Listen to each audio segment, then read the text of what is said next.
트럼프가 테러를 당했습니다. 이로써 한미일 유력 정치인들 모두가 피습을 당했는데요.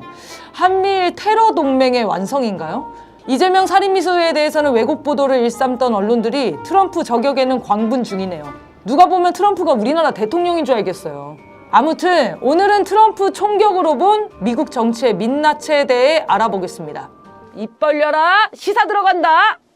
미국 대선 과정이 참사의 연속입니다. 지난번 토론회도 대참사였잖아요. 이건 영상 한번 찾아보시고요.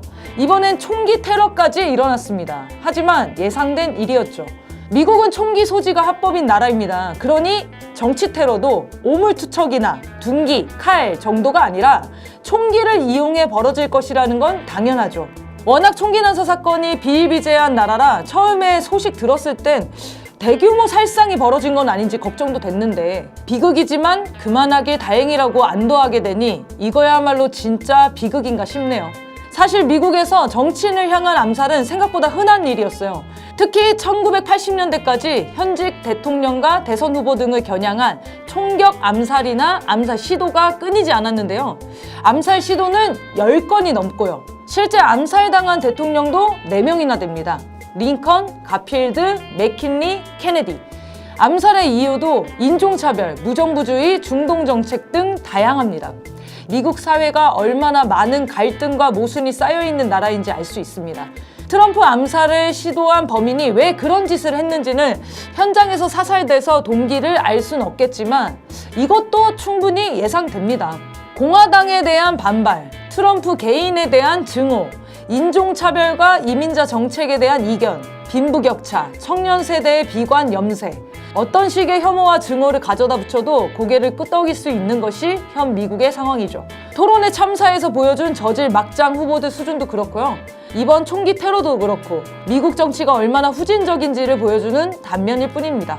문제는 바이든과 트럼프, 미국 체제 전반이 노답이라는 건데요. 세계 경제가 하향 곡선을 그려도 미국 경제는 상한가를 치고 있다 고들 하는데 정작 미국인의 삶은 난리가 났다는 거예요. 빈부격차가 말도 못하는 상황이죠. 그동안 망가져가는 미국 경제를 살리려고 달러를 끝없이 찍어냈잖아요. 그런데 그 결과로 미국 서민들의 삶이 나아지는 게 아니라 미국의 상위 1%의 배만 불린 상황입니다. 중산층이 왕창 무너져 버렸다네요.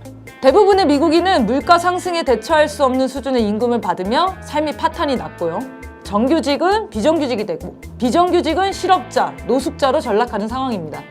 그런데 여기서 이상한 게 미국 고용률이 상승하고 있다는 통계가 계속 나온다는 거예요. 그 비밀은 이민자들에게 있습니다. 2023년 미국으로 건너온 이민자 수가 330만 명이고 이 가운데 240만 명이 불법 이민자로 추정되는데요.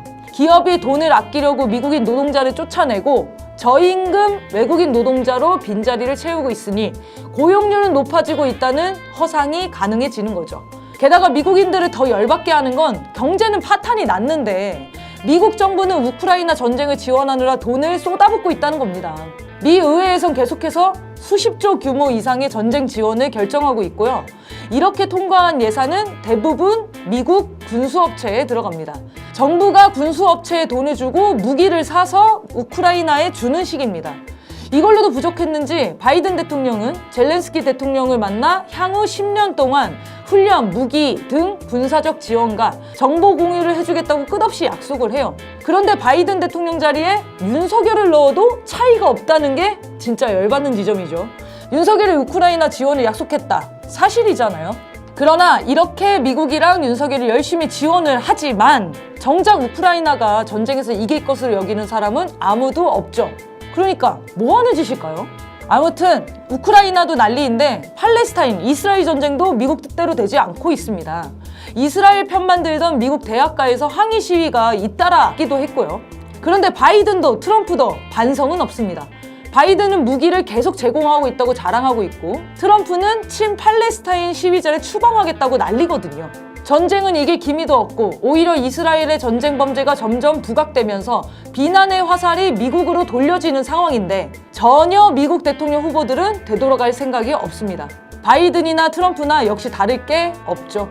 이런 미국 우월주의와 혐오 발언이야말로 자신을 향한 테러를 부른 거 아닌가요? 미국 사회 내에서 총기 난사를 부르는 주범들이 바로 미국 대통령 후보들입니다. 자, 이런 와중에 얼마 전 미국 사회에서 상영 1위를 한 영화가 있습니다. 시빌워, 우리말로 내전이라는 영화입니다. 이미 많은 전문가가 미국의 대선이 끝나면 내전으로 돌입할 거라고 했었는데 대선에 가기도 전에 내전의 방아쇠가 당겨진 셈입니다. 이런 영화가 흥행한다는 것 자체가 이미 많은 미국인이 내전을 현실적으로 느끼고 있다는 말이죠. 그럼 미국이 살아날 구멍은 어디 있냐? 일극 중심의 패권 시대가 끝났다는 걸 받아들여야 하는데 절대 미국은 자신의 패권 몰락을 인정하지 않습니다. 미국의 석학 제프리 삭스 컬럼비아대 교수는 안타깝게도 바이든은 여전히 미국이 단극 세계를 주도하고 있다고 믿고 있다며 이러한 망상이 세계의 갈등을 키우는 원인이라고 지적하고 있고요. 미국이 정신을 차릴 수 있을지 의문입니다.